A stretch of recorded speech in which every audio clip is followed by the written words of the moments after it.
मन अजूनही या शाळेच्या बाकावर बसलेलं आहे. कारण माझी शाळा फक्त आठवण नाही, ती माझ्या आयुष्याचा एक भाग.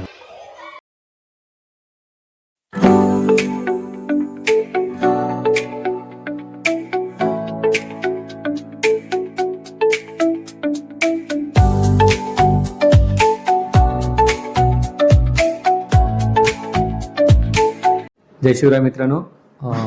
आज आपण आपली मराठी शाळा पाहायला जातो आणि त्याचाच व्हिडिओ करणार आहोत मित्रांनो. शाळेच्या नवीन रंगमंचाचं कामसुद्धा चालू आहे. तर त्याआधी तुम्ही चॅनलवर नवीन असेल तर चॅनलला सबस्क्राईब करा, शेअर करा आणि कमेंट करायला विसरू नका. धन्यवाद. ही आमची मराठी शाळा आहे मित्रांनो. हा आमच्या मराठी शाळेचा गेट आहे. आज ही शांत उभी आहे. इथे आमचा गोंगाट आणि स्वप्न भरलेली होती एकेकाळी. या गेटमधून आपण पहिल्यांदा सर्वजण आत गेलो आणि तेव्हा ना कुठलं आपल्याला जग माहिती होतं ना आयुष्य. आईचा हात सोडून आपण या शाळेत आलो. शाळेच्या नवीन रंगमंचाचं काम चालू आहे मित्रांनो. आम्ही जेव्हा शाळेत होतो तेव्हा शाळेला रंगमंच नव्हता. पण आताच्या मुलांसाठी हा रंगमंच इथल्या अनेक दानशूर व्यक्तींनी देणगी काढून हा रंगमंच उभारला आहे. आम्ही जेव्हा होतो तेव्हा मोठं खेळाचं मैदान होतं. त्या खेळाच्या मैदानात अनेक आठवणी आहेत आपल्या. हे तेच मैदान आहे जिथे अभ्यास विसरून फक्त खेळायचो. जिंकण्याचा आनंद आणि हरल्यानंतर येणारी रडलेली नजर इथेच अनुभवली आपण. इथेच शिकलो संघभावना आणि कधी न हार मानण्याची वृत्ती. वाडीतील अनेक दानशूर व्यक्तींनी मेहनत घेऊन पैसे देऊन हा रंगमंच उभा केला आहे. शासनाकडून निधी येत नाही ही एक खंत आहे. त्यामुळे सर्वांनी आपापल्या परीने जेवढी मदत होईल तेवढे पैसे काढून हा रंगमंच उभारण्यासाठी मदत केली आहे. त्या सर्वांचे मी या व्हिडिओतून आभार मानतो. शाळा आहे जिल्हा परिषदेची. मी मागच्या व्हिडिओ दाखवलं.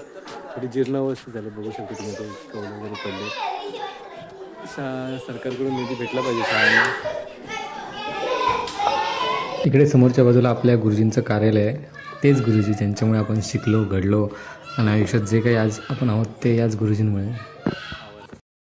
हा आपला वर्ग आहे मित्रांनो.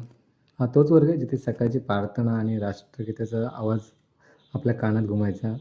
इथेच आपण शिकलो शिस्त, संस्कार आणि देशप्रेम. इथेच आपण गुरुजींचा मार खाल्ला, गुरुजींकडून आई शिकलो. जी आपल्या शिक्षणाची गोडी लागली ती याच वर्गातून लागली. आज अनेक जण आयुष्यात चांगल्या पदावर कामं करत आहेत. काही जण चांगल्या पोस्टवर कामाला आहेत आणि त्याचा पाया कुठेतरी याच शाळेतून याच वर्गातून घडला होता. आपल्या सगळ्यांना माहिती आहे सध्या सरकारने मराठी शाळा बंद करायचा नुसता हातोडाच उचलला आहे. म्हणजे ज्या शाळेची पटसंख्या 2 किंवा त्यापेक्षा कमी असतील त्या शाळा सरकार बंद करते. आपल्या शाळेची अवस्था त्याच वाटेवर चालली असं दिसतंय सध्या. म्हणजे बसायला बाकं खूप आहेत पण मुलं कमी आहेत. पंचांग बघून एक आठवण आली. दररोज आमच्या वेळी पंचांग सगळ्यांनी पाठ करून एकेकाने सांगितलं जायचं वर्गात. मित्रांनो, बालपण खूप निरागस असतं आणि बालपण देगा देवा असं म्हणतो आपण. आपल्या याच बाकावर आपल्याला आयुष्यातले पहिले मित्र भेटतात. आपल्याला आयुष्याचा इथेच गिरवतो आपण. हे शाळेचे देणगीदार आहेत ज्यांनी शाळेच्या इमारतीसाठी वगैरे विविध कामासाठी देणगी दिली. त्यांची नावं आहेत तिथे. त्यांचे आभार आहेत. आपण बघू शकता शाळा. आज प्रत्येकजण आपल्या आयुष्यात व्यस्त आहे पण आठवणी अजूनही इथेच अडकलेल्या आहेत आपल्या. हे आत्ताची शाळेतली मुलं आहेत. हे आपले स्वतंत्र सैनिक लोकमान्य टिळक, डॉक्टर बाबासाहेब आंबेडकर, राष्ट्रपती APJ अब्दुल कलाम, नेताजी सुभाषचंद्र बोस. आपणही शाळेत असताना लहानपणी अशीच मजा करायचो. एकमेकांचे हातपाय धरायचो. आपल्याला हे व्हिडिओ बघून आपल्यालासुद्धा आपल्या जुन्या आठवणी नक्कीच आठवतील. तुम्हाला जर तुमच्या जुन्या आठवणी मित्रांनो आठवल्या तर कमेंटमध्ये नक्की सांगा तुम्ही कशी मजा करत होता या शाळेत. या शाळेत जे शिकले त्याने कमेंट करून नक्की सांगा की मी या शाळेत शिकलो आहे असं. किती मस्त निरागस बालपण आहे, किती मजा करतात ही मुलं. त्यांचे दिवस बघून आपल्याला आपलं बालपण आठवतं आहे.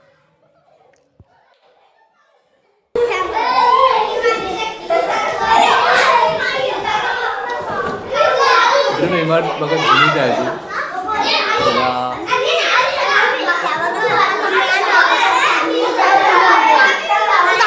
आता आपण जेव्हा शाळेत शिकत होतो तेव्हा शाळेत TV नव्हता, संगणकही नव्हता आणि प्रिंटर नव्हतं. पण आधुनिक तंत्रज्ञानाच्या युगात शाळेत संगणक आहे, प्रिंटर आहे आणि आधुनिक सर्व गोष्टी आहेत शाळेत. हा आपली सरस्वती माता. दर्शन घेऊया सरस्वती मातेचं. आपल्या शाळेची सुरुवात सरस्वती मातेच्या प्रार्थनेने राष्ट्रगीताने व्हायची. आजही त्या आठवणी आपल्या हृदयात कुठेतरी जागा आहेत.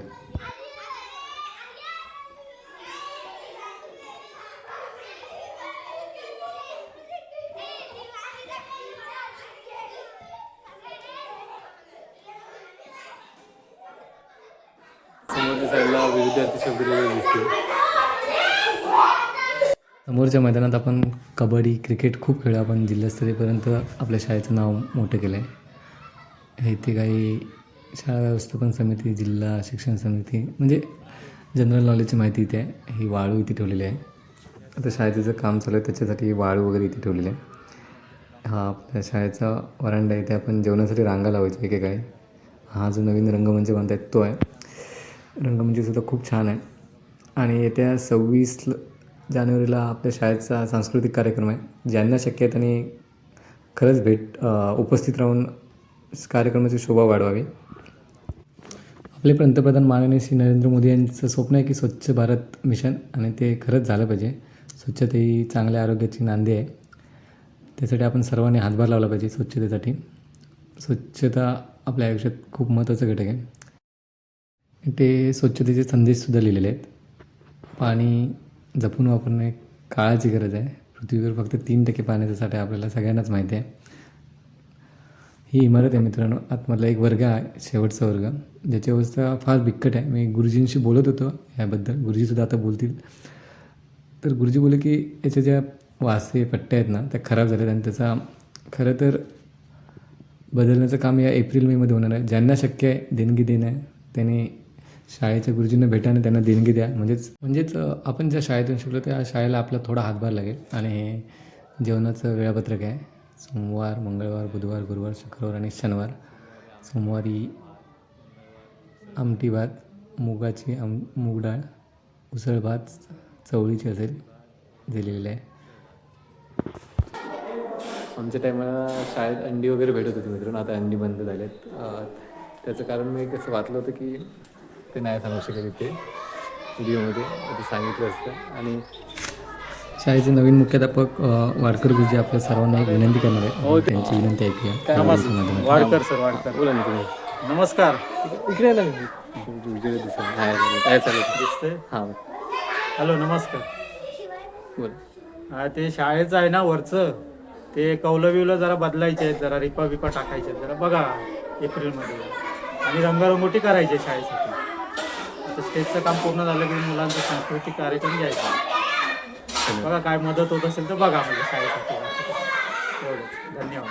हे आपल्या 3 नंबर प्राथमिक शाळेचे मुख्याध्यापक आहेत वाडकर सर. त्याने शाळेच्या काही समस्या आपल्यासमोर मांडल्या आहेत. आपण सगळ्या असते आपण मदत करू आणि आपण शाळेचा थोडा विकास करू. एक कसे आणखी 3 लागतील ना, इकडे पुढे गेला ना. हा नवीन रंगमंचच्या शाळेचा जसं बांधकाम चालू आहे. 26 जानेवारीला इथे या शाळेचा सांस्कृतिक कार्यक्रम आहे. ज्यांना शक्य आहे त्यांनी पाहण्यासाठी नक्की या. त्याच्या आधी हा रंगमंच बांधून पूर्ण करण्यात येणार आहे. मी या शाळेला भेट दिली तेव्हा या शाळेचे गुरुजी वाडकर गुरुजी यांच्याशी म्हणजे ते मुख्याध्यापक आहेत, त्यांच्याशी मी थोडं गप्पा मारत होतो. तेव्हा गप्पा मारताना मला त्यांनी एक जुनी आठवण सांगितली. त्यांची मंडणगड शाळेत असताना त्यांनी एक तिथल्या शाळेचं बांधकाम केलं होतं आणि त्यांनी छान अशी शाळा बांधली होती. ते बोलले की मला बांधकामाचा अनुभव आहे, त्यामुळे मी हा रंगमंच बांधण्याचा एक प्रस्ताव इथल्या शाळेच्या कमिटीसमोर आणला आणि ते बांधतो आहे. आपण बघितलं कशा प्रकारे त्यांनी बांधलं आहे. चांगलं नियोजन केलं आहे. आणि इकडे खाली अंगणवाडी आहे. जी वरची अंगणवाडी होती ती जीर्ण झाली आहे, म्हणजे पडायला आले. ती बंद करून आता इकडे नवीन शासनाने नवीन अंगणवाडी बांधली. ती मी तुम्हाला दाखवतो. अंगणवाडीची अवस्थासुद्धा तीच आहे. मुलं कमी आहेत पण अंगणवाडी खूप छान आहे. चला बघूया अंगणवाडी.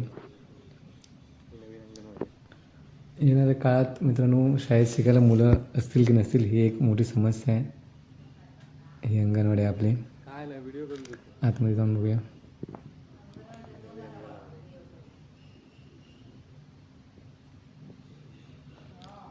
अंगणवाडीचे खूप साऱ्या आठवणी असतील मुलांच्या, कारण चण्याची उसळ, वाटाण्याची उसळ याच अंगणवाडीत भेटायची. पण ती वरती होती अंगणवाडी, ही वेगळी आता. मित्रांनो इथे एक समस्या म्हणजे मला जी जाणवली ती या अंगणवाडीत काही फलक आहेत आणि ते हिंदी भाषेत आहेत. मला वाटतं ज्या वयात मुलं म्हणजे 2, 3, 4 वर्षाच्या मुलांना हिंदी भाषा समजणार आहेत का, ते फलक खरं तर मराठीत पाहिजेत. कारण शासनाचा नियम आहेच, ती वेगळी गोष्ट आहे, मी त्या गोष्टीबद्दल बोलत नाही. पण ज्या वयात मुलं आपल्या आईची मातृभाषा शिकतात त्या वयात मुलं हिंदी शिकतील का एक साधी सोपी गोष्ट आहे, ही कुठेतरी मला तरी खटकली आहे, म्हणून मी मुद्दाम दाखवते ते हिंदी फलक आहेत, हे कुठेतरी बदल झाले पाहिजेत.